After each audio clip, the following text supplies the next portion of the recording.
আমার নাম হচ্ছে মাজহারুল ইসলাম, কাজ করি নিউজ 24। মাননীয় আমির, সেটা হচ্ছে যেহেতু জামাতের ইয়েগুলো আমি একটু কভার করি। আহ, নেতারা এতদিন বলে আসছিলেন যে গ্রহণযোগ্য একটা সংস্কার পরে হচ্ছে নির্বাচন হবে, সেটা তারা চাই, সেটার কোনো টাইম ফ্রেম বেঁধে দিতে চায় না। কিন্তু আপনি যখন গতকালকে ইউরোপীয় সহকারী যুক্তরাষ্ট্রের সহকারী দুজন পররাষ্ট্রমন্ত্রীর সাথে যখন কথা বললেন, সেখানে আপনি এই কথাটাই বলেছেন, যেটা আপু এবং ভাইয়া বললেন, যে রোজার আগে হতে হবে। প্রশ্ন হচ্ছে, যখন আপনি না না, হতে হবে শব্দ আমি ব্যবহার করিনি, প্রথম এটা রোজাতে আপনাদের হতে শব্দ। হবে এভাবে বলেছেন, প্রথম এটা রোজাতে আপনাদের হবে, শব্দ, হ্যাঁ, সেখানে আমি right. ছিলাম।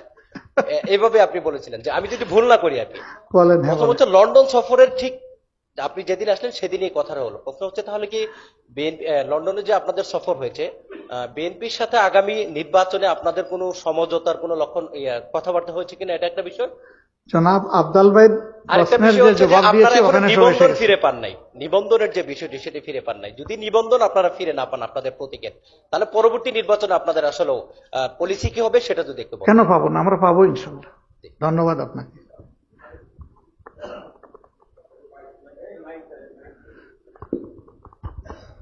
নিবন্ধন তো অন্যায়ভাবে কেড়ে নেওয়া হয়েছে, আমরা ইনশাল্লাহ আমাদের ন্যায়সঙ্গত অধিকার ফিরে পাবো। সবাইকে আসসালামু আলাইকুম। সম্মানিত আমির জামাত, আপনি আমাদেরকে সবাইকে ধন্যবাদ জানিয়েছেন। আমাদের পক্ষ থেকেও সাংবাদিকদের পক্ষ থেকে আমি আপনাকে ধন্যবাদ জানাতে চাই। আপনি মত বিনিময়ের একটা ব্যবস্থা করেছেন সেজন্য, এবং গুরুত্বপূর্ণ একটা সফরের পরে। আফজাল ভাই দীর্ঘ আলোচনার পরে একটা প্রশ্ন করেছেন, আসলে ওখানে অনেক কথা চলে এসেছে, আপনিও লম্বা জবাব দিয়েছেন।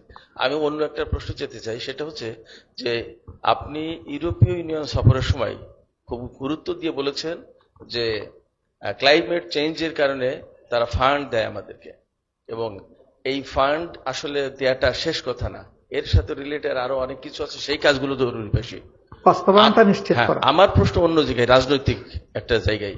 সেটা হচ্ছে যে আমরা 1/11-এর যে ঘটনা ঘটেছিল বাংলাদেশের ইতিহাসে, বাংলাদেশের সাম্প্রতিক ইতিহাসে যে ঘটনা ঘটেছে, সেই ঘটনায় আমরা দেখেছিলাম ইউরোপীয় ইউনিয়নের রাষ্ট্রদূত কূটনীতিকদের দৌড়ঝাঁপ, মার্কিন সেই সময়কার রাষ্ট্রদূত বিউটেনিসের দৌড়ঝাঁপ, এরপরে ভারতের হাইকমিশনার মিনা সিকরির দৌড়ঝাঁপ। এই কূটনীতিকদের তৎপরতাকে অনেকাংশে 1/11-এর ঘটনার সাথে জড়িত করে দায়ী করা হয়। তো ক্লাইমেট চেঞ্জের কারণে বাংলাদেশের যেরকম মারাত্মক রকমের ক্ষয়ক্ষতি হয়েছে, 1/11-এর কারণে বাংলাদেশের রাজনীতিতে ভয়ঙ্কর রকমের ক্ষয়ক্ষতি হয়েছে, এবং তারপরে ফ্যাসিস্টদের উত্থান ঘটেছে, এবং গত 15-16 বছর বাংলাদেশে কি হয়েছে, আমাদের চেয়ে আপনারা বেশি ভুক্তভোগী। প্রশ্ন হচ্ছে যে ইউরোপীয় ইউনিয়ন যে দায়িত্ব তাদের ছিল 1/11-এর সময়, ক্লাইমেট চেঞ্জের কারণে যদি তারা ফান্ড দেয়, বাংলাদেশের ক্ষতিপূরণ দেয়, তাহলে বাংলাদেশের রাজনীতির ইতিহাসে, কূটনীতির ইতিহাসে যে ঘটনা ঘটেছে সেইখানে তারা ক্ষতিপূরণ দেবে কিনা, সে ব্যাপারে আপনাদের কোনো কথা ছিল আপনি কিনা? লিখতে থাকেন, দেখা যাক তারা কি রেসপন্স দেয়। ধন্যবাদ আপনাকে।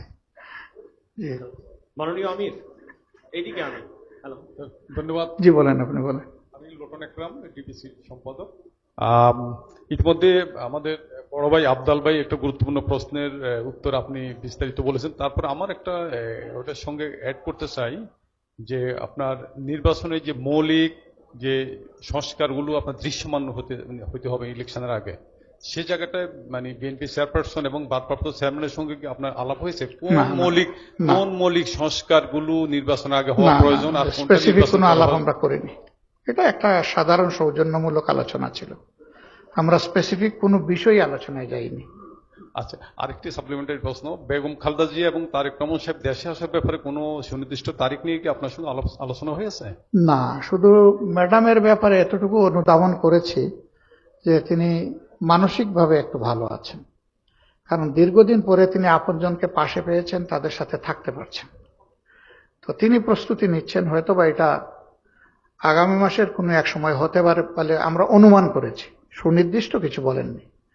আর তারেক সাহেবের পক্ষ থেকে ওরকম কিছু আসে, কবে আসতে পারেন তিনি দেশে, সে আলোচনা আমরাও তুলিনি, উনিও কিছু বলেন। তিনি তার দেশে আসবেন, অসুবিধা কি? কোনো অসুবিধা তো নাই, এদেশ তো তার, আমার, আপনার, সবার। আমি ইকরামুল হক সাহেব, এটিএম বাংলা কাজ করি। কালকে বিএনপি মহাসচিব বলেছেন যে ডিসেম্বরের মধ্যে নির্বাচন না হলে দেশের পরিস্থিতি খারাপ হবে। আপনি ফেব্রুয়ারি রোজার আগের কথা বলেছেন, আপনি কি মনে করেন যে এর মধ্যে যদি নির্বাচন না হয়, কোনো কারণে জুনের পরেও যদি সময় যায়, নির্বাচন গড়িয়ে যায়, সেক্ষেত্রে দেশের পরিস্থিতি খারাপ হবে কিনা? আমরা এরকম কিছু এখনই প্রেডিক্ট করতে চাই না, বরঞ্চ আমরা ভালোটাই প্রত্যাশা করি এবং আমরা আশা করব যে এখন সরকারে যারা আছেন তারাও তো এদেশের মানুষ। যদিও তাদের কেউ কেউ মাঝে মধ্যে কিছু কথা বলে সমাজে কিছু অস্থিরতা তৈরি করে ফেলেন, তাদেরও ওই ব্যাপারে আরো সতর্ক হওয়া উচিত আমরা মনে করি, এবং জনগণের দেওয়া দায়িত্ব তারা পালনে যেন নিজেদের আমানতদারির জায়গাটা খেয়াল রাখেন, এটা আমরা আশা করি।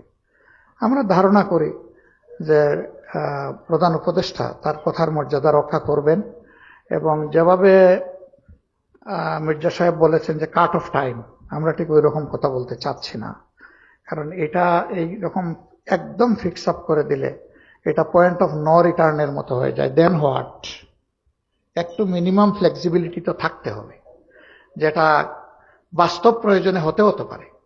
এই জন্য আমরা মনে করি যে এখানে গ্রস কোনো ভায়োলেশন হওয়া উচিত না এবং ঠিক ওই রকম কাট অফ কিছু না করলে ভালো, এটা আমাদের মত। কিন্তু অন্য দল তাদের মত দিতেই পারে যেটা তারা সঠিক মনে করে।